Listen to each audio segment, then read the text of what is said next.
La liberté comme réduction d'entrave à la dissipation d'énergie. Écrit par Nîmes. Je voudrais expliciter ici ce que nous devons entendre par le mot liberté en général et comment cela doit s'appliquer concrètement par les libertés offertes aux citoyens dans la société. Nous allons évidemment tenter de comprendre ce qu'est la liberté en l'étudiant sous le prisme de ce que nous avons identifié comme le rôle de la vie dans l'univers, à savoir la dissipation d'énergie qui passe par le traitement et l'échange d'informations. Que appelle-t-on liberté? Dispose-t-on d'un libre arbitre? Peut-on réellement être libre? La valeur maximisée qui guide nos choix. Le néo-darwinisme nous a enseigné que nous n'étions que des véhicules pour nos gènes qui vont grandement influencer nos comportements. Point de téléologie ici cependant, l'évolution n'aurait pas de but. Donc nos gènes guideraient notre comportement dans le simple but de survivre et se reproduire. Cela nous laisserait une relative liberté. Mais si on observe les choses du point de vue de la thermodynamique, alors nous ne serions jamais que des structures dissipatives qui ont bel et bien un but, celui de dissiper l'énergie le plus efficacement possible. Alors nous n'aurions que le choix des conditions d'exécution mais le principe directeur nous serait imposé. Ainsi, nos comportements seraient guidés en grande partie vers le but de la maximisation de la dissipation d'énergie. Les conditions de nos actions seraient donc assez bien définies, ce qui viendrait de facto limiter notre liberté réelle. Ou du moins, je crois que cela dicte le cadre dans lequel nous devons réfléchir à ce que nous appelons la liberté. Mais alors quelle place reste-t-il pour le libre arbitre? Libre arbitre et déterminisme. Est-ce que notre vie est déjà écrite? Non. Le destin, c'est ce qu'on ne peut pas changer et ce qu'on ne peut pas changer c'est le passé. Mais le futur, lui, est plutôt ouvert. Mais ce futur, comme la physique quantique, est probabiliste. Vous ne pouvez pas devenir tout ce que vous voulez. Je ne serai jamais président des États-Unis quand bien même je le souhaiterais ardemment car ma naissance ne remplit pas les conditions nécessaires de départ. Alors, je ne suis pas complètement libre, certaines probabilités sont nulles.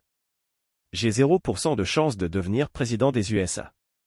Il paraît donc évident que la liberté totale est un mirage. Afin de disposer d'un libre arbitre complet, il faudrait que je sois capable de prendre des décisions non influencées par autre chose que ma propre volition. Or, nous sommes le produit de l'évolution, de la biologie et de références culturelles héritées dont on peut tenter de s'émanciper. Mais le premier problème avec l'assertion disant que je ne suis pas complètement libre est que nous ne sommes même pas certains de qui est « je ». Comme on l'a vu dans l'article sur la conscience, la métacognition, le phénomène de la conscience de soi, fait intervenir de « je ». Ce qui est tout de même fascinant à propos de la conscience de soi, c'est qu'elle paraît impliquer une boucle étrange, une circularité, voire une contradiction.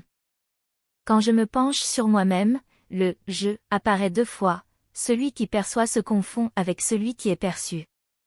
Comment opère cette forme récursive d'une conscience qui s'examine elle-même? Nous touchons ici à une nouvelle acception de la conscience, que les spécialistes de sciences cognitives appellent la métacognition. Stanislas Dehaene, le code de la conscience.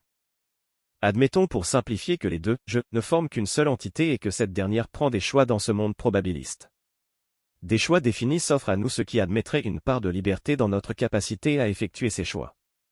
Cependant nous avons vu également que la conscience est un phénomène qui va nous permettre de mettre en avant les informations capitales captées par notre inconscient afin que nous puissions prendre des décisions conscientes avisées.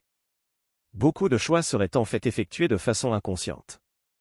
De la même manière qu'une particule va être aussi une onde, on pourrait voir l'inconscient comme l'onde qui explore les différentes possibilités avant de porter celle offrant les meilleures probabilités à la conscience. Mais certains psychologues comme Max Wellman vont même plus loin en affirmant que la conscience serait potentiellement une illusion, que presque tout vient de l'inconscient et que la plupart de nos fonctions cognitives, sinon toutes, continueraient de fonctionner de la même façon si nous étions des zombies. Si tel était le cas, il serait illusoire de penser que les choix que l'on fait viennent de notre conscience et que nous sommes libres de les prendre. Libertés individuelles et identité. À première vue, l'identité s'oppose à la liberté et, sauf si vous pensez que vous pouvez être tout ce que vous décidez d'être, cela doit vous sauter aux yeux. L'identité est en large partie héritée et je n'ai pas la liberté de le modifier. Je pourrais décider que je ne suis plus soumis à la gravité, on pourrait l'écrire sur ma carte d'identité, mes pieds seraient toujours fermement accrochés au sol.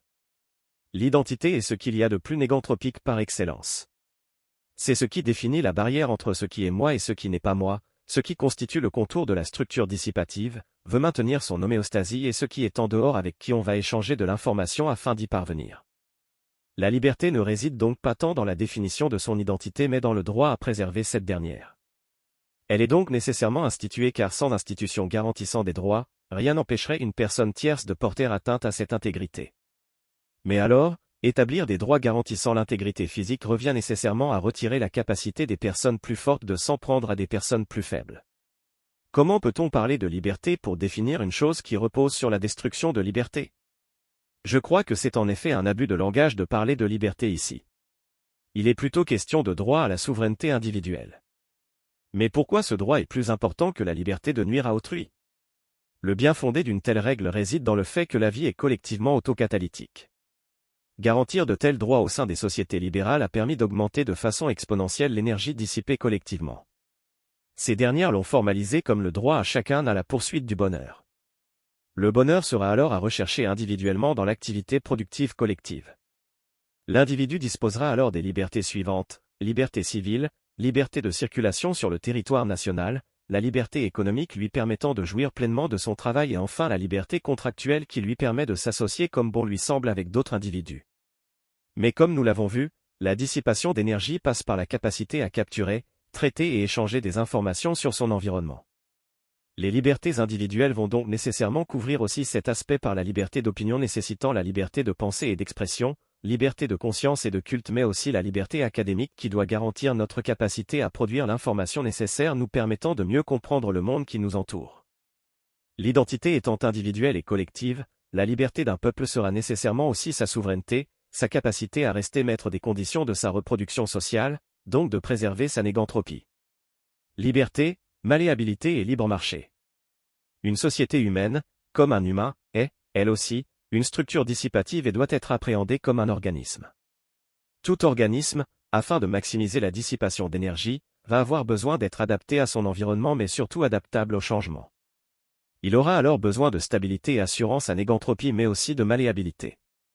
Une société humaine trouvera cette malléabilité dans le marché libre qui fonctionne sur le principe de la destruction créatrice de Schumpeter. L'innovation verra les entreprises apparaître et disparaître allant toujours vers une optimisation de la dissipation d'énergie. L'idée de liberté est alors en grande partie une illusion. Nous sommes commis par l'univers à la dissipation d'énergie et nous sommes influencés par de nombreuses choses indépendantes de notre volonté, et ce que l'on appelle volonté est en réalité la conséquence du monde probabiliste dans lequel nous vivons.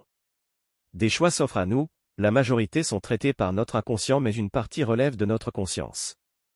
La liberté n'est alors jamais que la réduction d'entraves à la dissipation d'énergie et à la circulation d'informations, que ce soit d'un point de vue individuel ou collectif. Elle va s'opposer frontalement à des systèmes rigides de gauche ou de droite reposant sur des fictions comme l'égalitarisme ou l'islam en apportant plus de malléabilité afin de permettre de réduire leur entrave sur la dissipation d'énergie et la circulation d'informations. Cet audio vous a plu? Abonnez-vous à notre chaîne afin de recevoir tout notre contenu et soutenez-nous sur Tipeee, le lien est dans la description.